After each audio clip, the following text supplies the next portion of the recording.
Banggit bayanihan po tayo mga kapuso. Ito rin po yung pagkakataon na nakikita natin na yung mga tao na maaring hindi naapektuhan at may kakayanan na tumulong sa kahit anong paraan. Hindi naman ho kailangan laging pera, lalo na sa mga tao na lubhang naapektuhan po at maaring sabi nga nung iba na trauma sila mula nang nangyari yung ondoy, parang nanumbalik po yung trauma o maaring bumabangon pa lang po ngayon. Kung kayo po at tayo, kahit tayo mismo naging biktima, maaaring nandun din tayo sa posisyon na pwede rin tayong tumulong dun sa iba na mas nangangailangan. Magbayanihan po tayo. Paano ba tayo makakatulong bilang lipunan bilang bahagi ng isang lipunan sa mga tao na lubhang naapektuhan ng kalamidad o talagang may problema?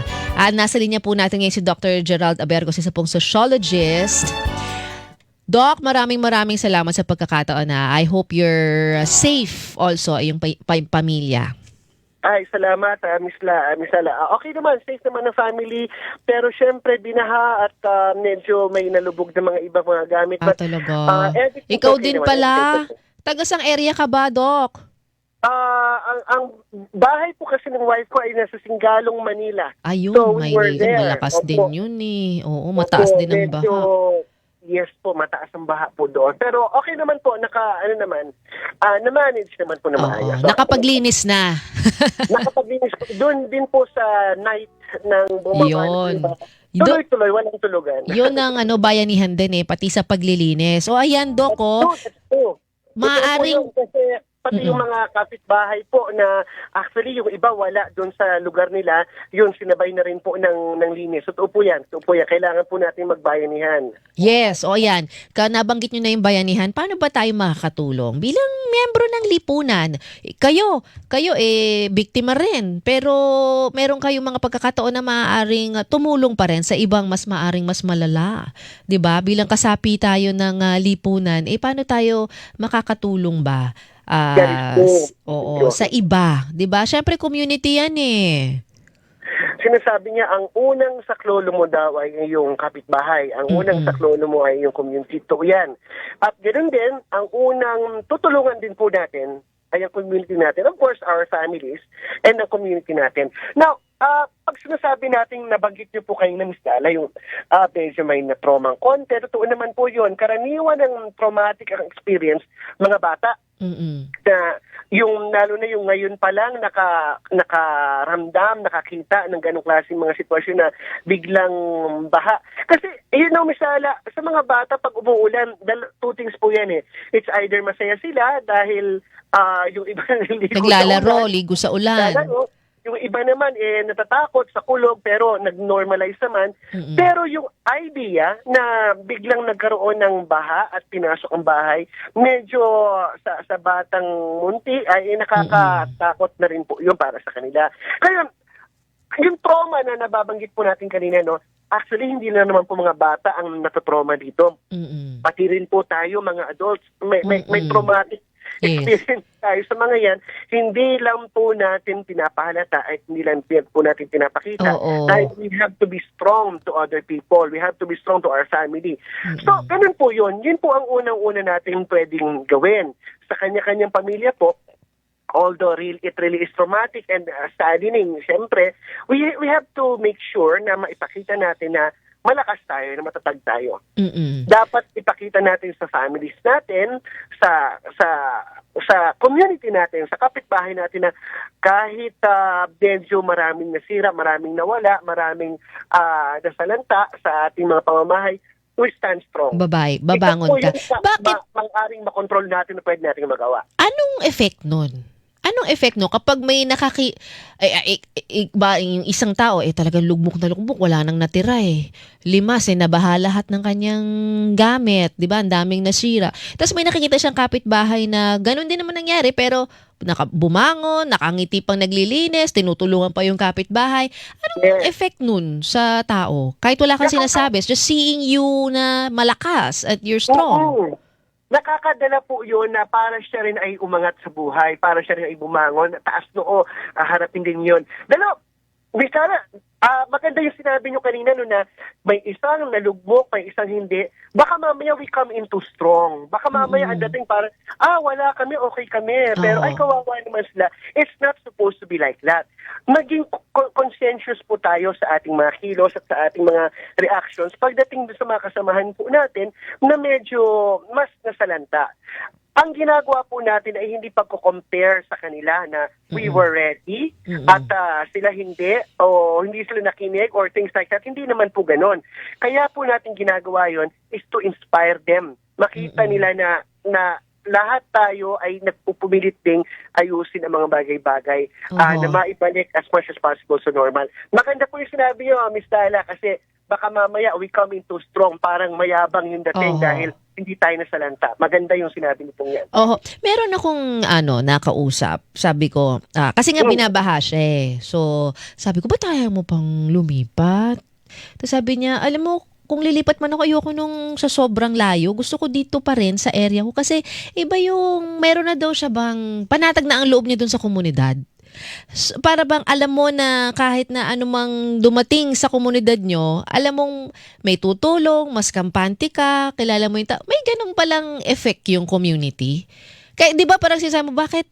Minsan isipin mo, alam naman niyang bumabaha doon sa lugar niya, ba't nandun pa rin siya? May ganun ba talaga? O may certain tao lang na gano'n na parang, sige, harapin naman namin to ng sama-sama. Maghahanda na lang ako. Parang ganun. Parang important yung community sa kanya. Mas lala may tinatawag kasi tayong opportunity cost. Okay. Paano yung opportunity cost na yan? Yung ano yung mawawala sa akin kapag lumipat ako? Oo. Ano yung hindi ko na makukuha pag lumipat ako? Ano yung bagong adjustment na naman sa buhay pag lumipat ako? Mahirap po yun. Napakahirap po nun. Lalo na kung ikaw ay kasama mo ang iyong pamilya at malaki na rin ang iyong pamilya. Ang hirap yung lumipat at maghanap ng bagong pamamahay at pamumuhay sa mga ganung sitwasyon. Kaya nga some people would rather stay doon sa kanilang mga bahay, sa kanilang mga tinitirhan, lalong-lalo na po pag yung bahay niyon ay kanila talaga. So may attachment din talaga. Yes po, yung doon talaga yung ancestral home nila or nabili nila yung lote, yung lupa. Napakahirap po kasi, totoo po yan, napakahirap pong humiwalay at mag-isip na magbago ng lugar. Pero yan po ay kasama po, parte po sa buhay kasi natin yan. Yung definitely there will be a time na pagkakayanin po natin at we are capable na maghanap po tayo ng mas komportabling lugar. Hindi lang po para sa atin, kundi para sa ating pamilya. It just so happened na talagang mabigat lang po talaga ang lumipat. Pero if they only have the resources at kung may available naman po, I'm sure every family would like to have comfort sa kanilang mga... Pero alam nyo, pag sa paglilipat, kahit ako personal Doc Gerald, okay ba yung community? Okay ba yung kapitbahay? Parang ano siya talaga. So ang komunidad napakalaking papel para po doon sa isang pamilya na magdidesisyon kung doon na siya tatanda. 'Di ba? So malaki yung papel ng ginagampanan ng community Totoo po yan. Tayo po kasi mga Pilipino, kasi sabi nga, isa sa mga traits natin, we are very accommodating.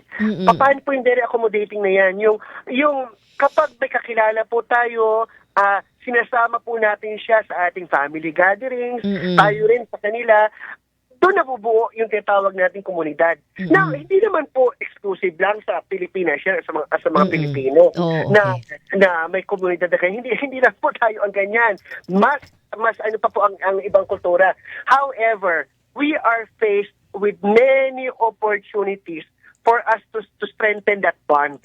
Mas marami po kasi tayong mga oportunidad para for us to become stronger as a community, or at the same time na dahil din doon ay magkanda asar-asar tayo sa isa't isa, magkaaway-away. Okay. Kaya nga po sinasabing ang komunidad, ang kapitbahay, yun po yung unang saklolo natin. Huwag nating awayin, huwag nating aasarin, huwag gagawa ng anything na alam naman natin na Love thy neighbor. Yes, love. Oo. Opo, ganun po yun. So, siguro panghuli, Pagsamahan po sa community. yes, Doc Gerald, panghuli.